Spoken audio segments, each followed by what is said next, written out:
Tu as exercé pendant combien de temps ton métier? Quinzaine d'années jusqu'à maintenant. Tu m'as parlé d'un cas assez intéressant, sans nommer la personne, sans même nommer le lieu, juste le pays. Oui, au Canada. Canada. Est-ce que tu peux me raconter un petit peu ce que tu as pu entendre ou comprendre? C'était une personne dans un cadre de supervision. C'était une personne qui venait de sortir d'une secte sataniste. C'est la première fois que j'étais en contact avec ça. Et ce qu'elle nous a raconté, c'était assez atroce. Je ne pensais pas que ça existait proche de chez moi comme ça. Là. C'est-à-dire? C'est-à-dire, elle faisait partie elle disait qu'elle faisait partie d'une famille qui faisait des générations qui pratiquaient des cultes satanistes. Et elle avait été, depuis qu'elle était petite, elle avait été comme, je ne sais pas si on peut dire, dressée ou éduquée, hypnotisée à travailler comme une espèce de prêtresse, comme un hôtel pour les cérémonies de magie noire. Et qui faisait ça, des gens importants du lieu? Elle disait que c'était des gens importants. Mais ça, c'est de la façon qu'elle parlait, comme à chaque fois qu'elle travaillait comme ça, elle était comme sous hypnose. C'est-à-dire, c'est pour ça qu'on travaillait avec. Ce qu'elle disait, elle dit, moi, bon, j'ai vu des personnages qui sont importants, mais savoir si c'est vraiment ça ou si ça lui était suggéré, c'est ça qui était un peu difficile à savoir. Mais c'était des rituels très, en tout cas, moi, je qualifierais de très violents, de très... pour quelqu'un qui est la première fois qui entend ça, déstabilisant. Donc toi, en tant que thérapeute, tu as été déstabilisé par cette découverte? Tout à fait. D'ailleurs, c'est quelqu'un, après ça, qui s'en est occupé, qui est un spécialiste des personnes qui sortent des sectes. Donc, c'était quelqu'un de... Ouais, c'était très déstabilisant. Ouais. Et quel genre de détails t'a-t-elle donné qui t'a justement déstabilisé?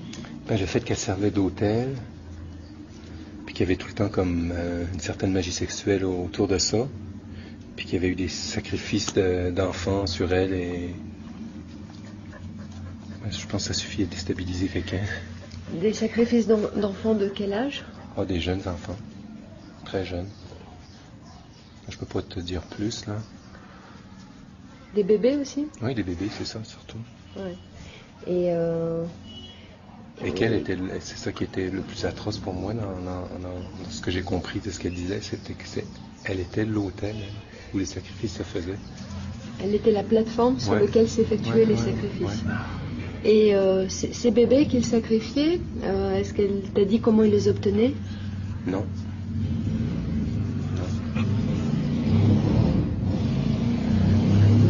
Non, mais après ça, quand tu penses à toutes les disparitions d'enfants qu'il y a un peu partout, non, je peux pas dire. Ouais. Disons qu'on a vu ça sur l'internet, on voit ça, on entend parler de ce genre de choses, mais on a tendance à penser que c'est un peu... on se demande si ces gens-là ne sont pas des huluberlus. En revanche, je t'ai rencontré à Vilcabamba, tu es un professionnel, tu as exercé ton métier pendant longtemps et tu me parles de ça, ça fait qu'on se pose des questions. Ah ben oui, puis ça a toujours été un peu au départ, est-ce que cette personne-là est en train de complètement fabuler? Ouais. Ou est-ce que c'est vrai? Ouais. Mais après ça, on s'est aperçu que non, elle était très... on ne peut pas dire envoûtée, je pense. Ce serait pas le bon mot, ou ce serait le bon mot, mais... C'était une sorte de mind control. Ouais, prisonnière de... Contrôle de la pensée. Ouais, prisonnière de tout ça. Et donc vous avez vérifié que ce qu'elle disait était vrai? Oui. Puis après ça, bon, elle a été travaillée avec une autre personne et... parce que ça a l'air que c'était tout vrai et tout vérifiable. Médicalement prouvé que... Oui, puis elle n'était pas du tout schizophrène, non. Pas du tout, c'est une personne saine, mais quand je l'ai rencontrée, c'était une personne très en détresse.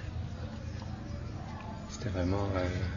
Puis on pouvait voir qu'elle avait été hypnotisée parce qu'on travaillait justement à la sortir de cette espèce de cercle-là. Et il y avait des choses qu'elle disait qui étaient assez... que tu voyais bien que ça ne sortait pas comme ça, ça sortait pas de rien du tout.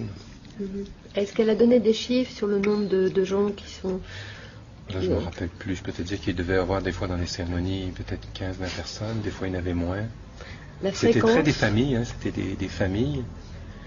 Et autour de ces familles-là, il y avait d'autres personnes qui gravitaient, qui pouvaient être plus ou moins des personnes importantes.